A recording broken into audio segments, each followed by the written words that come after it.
Hello friends, সবাই কেমন আছো? আশা করছি ভালো আছো। আজ মহালয়ার দিনে দেখো আবার একটি নতুন রেসিপি নিয়ে চলে এসেছি। আজকে আমি কাতলা মাছের কালিয়া করে দেখাবো। তো পুজো সবার ভালো কাটুক। তো আমি রেসিপিটা শুরু করছি। দেখো প্রথমে আমি দেখিয়ে নিই যে কি আমি নিয়েছি রেসিপিটি করার জন্য। তো দেখো এখানে একটা বড় সাইজের পেঁয়াজ কেটে রেখেছি, এটা আমি বেরেস্তা তৈরি করব। টমেটো রেখেছি দুটো। আচ্ছা, এখানে মাঝারি সাইজের দুটো পেঁয়াজ কেটে রেখেছি, এটা আমি মশলার জন্য। আদা রেখেছি, নারকেল কেটে রেখেছি, একটু গরম মশলা নিয়েছি, একটা স্টার অনিশ রেখে দিয়েছি এখানে, আর কাঁচা লঙ্কা আর রসুন, এই সমস্তগুলো দেবো। আর এখানে দেখো আমি প্রায় 1 কেজি পরিমাণ বড় সাইজের কাতলা মাছ কাটিয়ে রেখেছি। এটা আমি বাজার থেকে কাটিয়ে ধুয়ে পরিষ্কার করে নুন হলুদ মাখিয়ে রেখেছি। তো চলো দেখি, মাছগুলো একটু বড় সাইজের কাটিয়েছি, মানে ভালো লাগবে বলে। তো চলো দেখি কিভাবে তৈরি করি। তো প্রথমে দেখো আমি কড়ার মধ্যে একটু সর্ষের তেল দিয়ে নিলাম। রান্নাটা আমি সর্ষের তেলেই করব। তো দেখো প্রথমে আমি বেরেস্তাটা ভেজে নিচ্ছি। পেঁয়াজটা, কুচি করা পেঁয়াজটা দিয়ে দিলাম। এবারে আমি সামান্য লবণ আর একটুখানি শুকনো লঙ্কার গুঁড়ো দিয়েছি, যাতে একটু লাল রঙের হয়, একটু ঝালঝালও হয়, কারণ এটা আমি ওপরে ছড়িয়ে দেবো তরকারির শেষে। এইবারে দেখো যে বাকি যে মশলা, মানে পেঁয়াজ, আদা, রসুন, লঙ্কা, সমস্ত কিছু কেটে রেখেছি, নারকেল, সেগুলো সব আমি না অল্প করে ভেজে নিচ্ছি। এই ভাজাটা আমি মিক্সিতে পেস্ট করব। মানে একটু ভেজে নিলে না তরকারির গন্ধটা খুব সুন্দর হয়। তো দেখো সমস্ত আমি হালকা হালকা ফ্রাই করে নেব, বেশি না, হালকা ফ্রাই করে নিয়ে একটু আমি মিক্সিতে বেটে নেব। সমস্ত দেখো দিয়ে দিচ্ছি টমেটো, যা যা মশলা আমি থালায় কেটে রেখেছিলাম সমস্ত আমি ভেজে নিচ্ছি। এবার এগুলোকে আমি মিক্সিতে পেস্ট করে নেব, নিয়ে তারপরে আমি মাছটা ভাজবো। দেখো মোটামুটি ভাজা হয়ে এসেছে। এটা আমি মিক্সিতে তুলে না প্রথমে ঠান্ডা করে নেব, মানে মিক্সিতে নিয়েই যেন মশলা করা উচিত নয়, কারণ গরমে ওটা খারাপ হতে পারে। তো দেখো এখানে আমি বেশ অনেকটা তেল দিচ্ছি, কারণ মাছটা অনেকটাই আছে। তো মাছটা ভাজার জন্য আমি তেল দিয়ে দিলাম আলাদা করে। এবার তেলটা গরম হলে আমি মাছগুলো আগে ভেজে নেব। দেখো সমস্ত মাছ ভেজে নেব। মাছ ভেজে ভেজে আমি তুলে নিচ্ছি। প্রথমে মাছগুলো ভাজা হয়ে গেল, আবার আর একটা ব্যাচের মাছটা ভেজে নেব।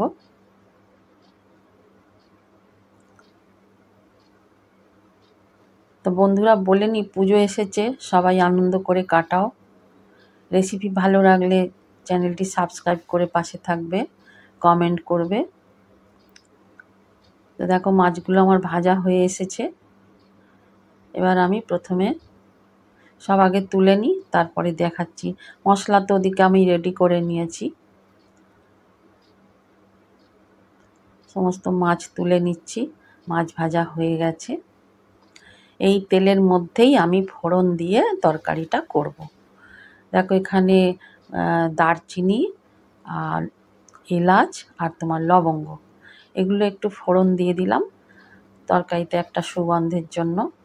আর ওই যে আমি মশলাটা ভেজে নিলাম, দেখো ওটা পেস্ট করে নিয়েছি, ওটা আমি সমস্তটা দিয়ে দিলাম। এবার একে আমি নাড়াচাড়া করতে থাকবো যতক্ষণ না এর গা থেকে তেল ছাড়বে। দেখো নাড়াচাড়া করে করে একে শুকিয়ে নেবো, যতক্ষণ না গা থেকে তেল ছাড়বে আমি একে নাড়াচাড়া করে কষতে থাকবো। কষে গা থেকে তেল ছাড়লে তারপরে আমি বাকি মশলাগুলো দেব। আমি এখনও কিন্তু এখানে গুঁড়ো মশলা দিইনি। এবার দেখো হলুদের গুঁড়ো, কাশ্মীরি লাল মির্চের গুঁড়ো, আচ্ছা এটা হচ্ছে আমার ঘরে ভাজা জিরে, আমি মশলা ঘরেই তৈরি করি। আচ্ছা সামান্য গরম মশলার গুঁড়ো, এটাও আমার হোমমেড গরম মশলার গুঁড়ো। আচ্ছা, ধনের গুঁড়ো সব কিছু দিয়ে দিলাম। একটা মশলাও বন্ধু আমার সব ঘরে তৈরি। দেখো আমি আমার চ্যানেলে আছে মশলা তৈরি করার, আমি একটা মিক্সার জার কিনেছি শুকনো মশলা, পারলে দেখে নেবে সেটা। সমস্ত আমি দিয়ে দিলাম, দিয়ে আবার একটু কষে নেব। সামান্য একটু জলও দেব, কারণ মশলাটা যাতে না পুড়ে যায়। দেখো সামান্য জল দিয়ে দিলাম, ভালো করে কষে পরিমাণ মতন জল দেব, লবণও দেব, পরিমাণ মতন লবণটা দিয়ে নেব। বেশ খানিকটা জল দিয়ে দিলাম, জল দিয়ে একটু ফুটে গেলেই আমি মাছগুলো দিয়ে ঢেকে দেবো। যেহেতু কালিয়া, এটা কাতলা মাছের কালিয়া হচ্ছে, সুতরাং এখানে অনেক জলও দেব না। এমন একটু জল দেব যেটা মাছের গায়ে মাখা মাখা হয়, ঝোলের মতন জল দিলে হবে না। এই যে মাছটা আমি দিচ্ছি, মাছের তো একটু জল টানবে, যে রসটা টানবে সেই পরিমাণে আমি জলটা দিলাম। আমি নুনটাও দিয়ে দিলাম স্বাদ মতন। দেখো বেশিক্ষণ ফুটতে দিতে লাগবে না, মিনিট 5 ফুটলেই দেখো মাছের গায়ে রসটা টেনে নিল, মোটামুটি তরকারি রেডি হয়ে গেছে। এবার আমি নামিয়ে একটু গার্নিশিং করে নেব। পুরো আস্তে আস্তে করে ভেঙে না যায় বন্ধুরা মাছগুলো। আস্তে আস্তে করে সাজিয়ে নিচ্ছি।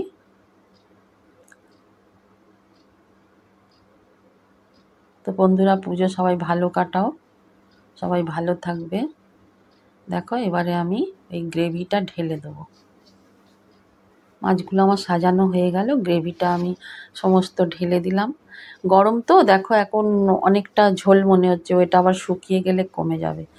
এবারে দেখো কাঁচা লঙ্কা চিড়ে রেখেছি, ধনেপাতা, সব আমি এগুলো সুন্দর করে সাজিয়ে দিচ্ছি।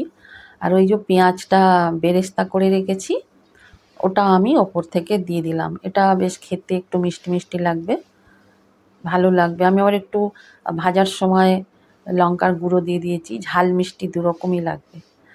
তো বন্ধুরা, তোমরাও ঘরে বানিয়ে নাও, পুজো এসে গেছে, অনেক আত্মীয় স্বজন বাড়িতে আসবে আপ্যায়ন করার জন্য। ভালো লাগলে চ্যানেলটি সাবস্ক্রাইব করবে।